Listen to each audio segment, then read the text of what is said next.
Good morning, everybody, and welcome to IGTV. With us this morning is William H. Murray, delivering the InfraGard editorial on trusting systems. Take it away, Bill. Good morning, all. Going to be might run a little long this morning, so we got to get going. The idea of trusted systems is almost as old as shared resource computing.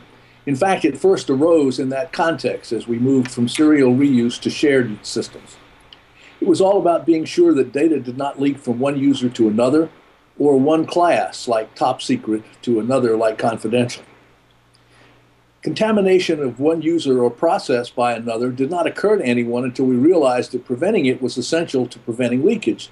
The story we told was how Roger Shell installed a Trojan horse in Multics. Today, one issue is preventing leakage from one system to another. Our systems leak, at least in part, because they become contaminated. Contamination usually requires that the system do something, execute something, a program or a command. Sometimes they do this automatically, as with a worm or a virus, sometimes because a user tells them to. An emerging issue is preventing exploitation of lost or stolen mobile devices. Of course, one way to do that is to not put sensitive data on mobile devices in the first place. On the other hand, there are applications where it might be nice to be able to put sensitive data on a mobile device if one had confidence that if it were lost or stolen, the data would not be compromised. What does it mean to say that a system is trusted?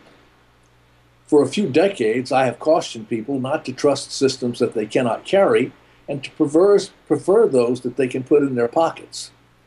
But of course, that recommendation relied upon the fact that such devices were shallow and simple. Ken Thompson, who received the Turing Award for writing Unix, asserted that unless one wrote it oneself, one cannot trust any computer system. Courtney argued that the question was only meaningful in the context of a specific application and environment. Peter Capek and I argued in a paper for the Irish Computer Society that, Thompson notwithstanding, we do in fact trust our systems. I would argue that one useful test of trust is predictability or demonstrability.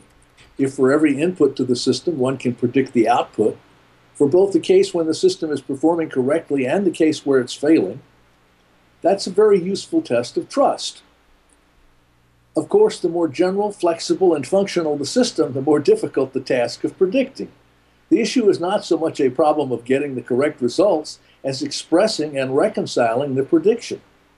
There is a limit to the scale of system that we can describe and prove mathematically. My favorite example of a trusted computer is Pac-Man. The owner of the system can trust Pac-Man. The user can also trust Pac-Man. It is single user, it is single application. The program is simple and obvious as to its intent. The behavior, use, and content of the machine is predictable. It's not user programmable. It's closed. The file system is hidden from the user. The operating system is hidden from the user. The user cannot insert arbitrary data or cause it to be executed.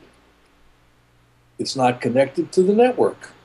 It does not have any exposed input-output devices, such as a disk drive or a USB port. It does not even have a keyboard. As a result, it is stable. It does not get into unusual states. It does not have to be consistently maintained or patched. In computer science terms, the arcade game is an object, an artifact that encapsulates and hides both its data and its methods. Compare Pac-Man to your typical personal computer. Not the owner of the system, not the user, not anyone can predict with any confidence what it will do, much less that it will not do any forbidden things. The question is, how much can we relax the properties of the arcade game before we lose trust?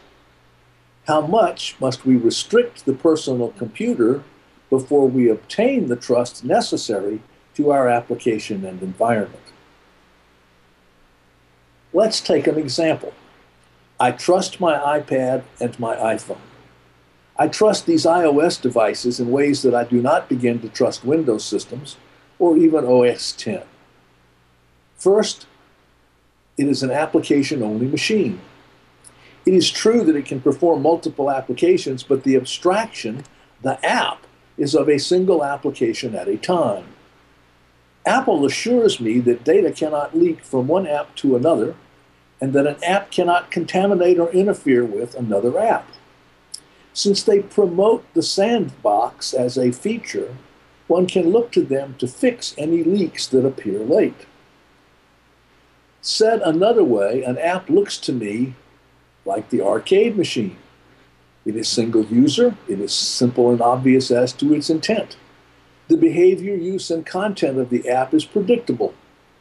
It is not user programmable. It is closed. The user cannot insert any arbitrary data, much less cause it to be executed. While the app can see its portion of the file system, it can see only its portion. The file system and the operating system are both hidden from the user. They're hidden beneath an owner-chosen collection of apps, chosen from among a growing population of more than 300,000. Moreover, all of these apps and changes to them come to me from one place, a known source, Apple, in tamper-evident, that is, digitally signed packaging. Unlike Pac-Man, the app can be connected to the internet as a client, but not as a server. However, the app can only access the network via an Apple-provided application program interface, or API. Unlike Windows or OS X, the iOS network policy is restrictive rather than permissive. One does not need an add-on firewall. One might suggest that my trust of iOS and my iPhone or iPad relies heavily upon a trust of Apple, a level of trust that few of us accord IBM or Microsoft or any other vendor. To some extent, that's true. However, whatever trust I may place in Apple is corroborated by 4 years of experience in which not one among tens of millions of users has reported a malicious program, leakage of data from one app to another, or contamination or interference of one app by another. Perhaps not quite as good as Pac-Man, but sufficient for most of my purposes. Like Pac-Man, and unlike other tablets, including the jailbroken iPad, my iPhone and iPad do not have slots for SD storage cards or USB ports, in part to resist data leakage or device contamination.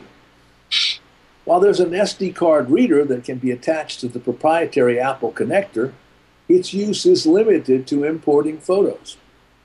You can't use it to import documents or files or to replace anything. Many of my peers, colleagues, and contemporaries clearly prefer more open devices. They want swappable storage. They do not want to be restricted to a single source of programs.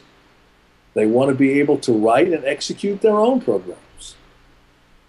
Openness has a value, and some will choose it in preference to trust. To that class of users, Steve says, get a Mac, get an Android. However, I'll stick my neck out and predict that most new users will prefer trust. We are raising a generation of people who will never use a computer that they cannot carry or put in their pockets. Unlike Pac-Man, the iPhone or iPad can be lost or stolen. While no one wants to lose a $500 or $1,000 device, property loss is a measurable and acceptable risk, one that money will fix. Data loss is a different matter. Therefore, these devices have a passcode that must be provided by the user to access the apps and the data. To resist brute force attacks, the passcode must be provided in 10 tries or less. Otherwise, the data will be dynamically erased. Increasingly, iOS machines will be chosen by the enterprise. Apple provides features to transfer the trust from the user to their management. One of my colleagues, Russ Cooper, likes to point out that you can only trust a machine that you yourself own and manage. The features include the ability to control what applications can be used and to restrict the way some, For example, browsers are used, and this is done by means of encrypted configuration profiles. The enterprise owner may have requirements that the owner user may not.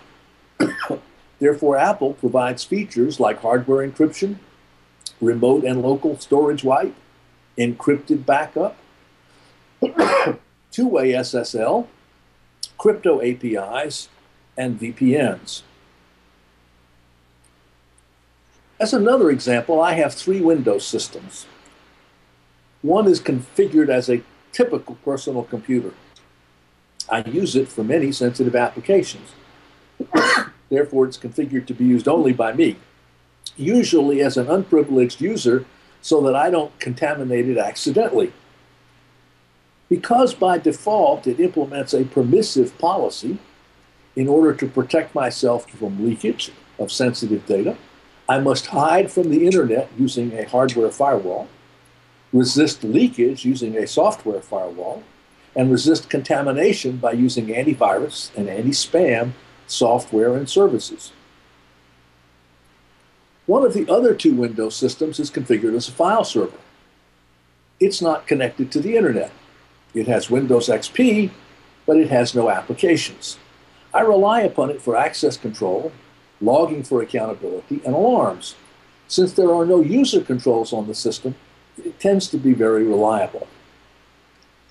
The last is configured as an internet client. It has browsers, but no other applications. It has some sensitive metadata used by the browsers, but no other data. An unprivileged user cannot change any programs or store arbitrary data. Needless to say, I trust the latter 2 systems more than the former. Now, it's not by accident that Windows and Unix are our most popular operating systems. First, popularity leads to low unit cost. But their popularity rests in large part upon the fact that they are open to an arbitrary number of users, device types, devices, and applications, including legacy applications. This means that they have a mammoth attack surface. In order to have trust in them, we must configure them in such a way as to limit that surface. These systems share the von Neumann architecture.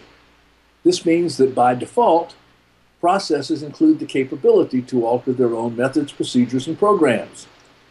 Users can write and execute arbitrary programs of their own choice. Moreover, outputs are a function not only of inputs, but also of the state of the system. This makes demonstrating the system difficult. We do have other von Neumann architecture systems that are more trustable, including versions of Unix.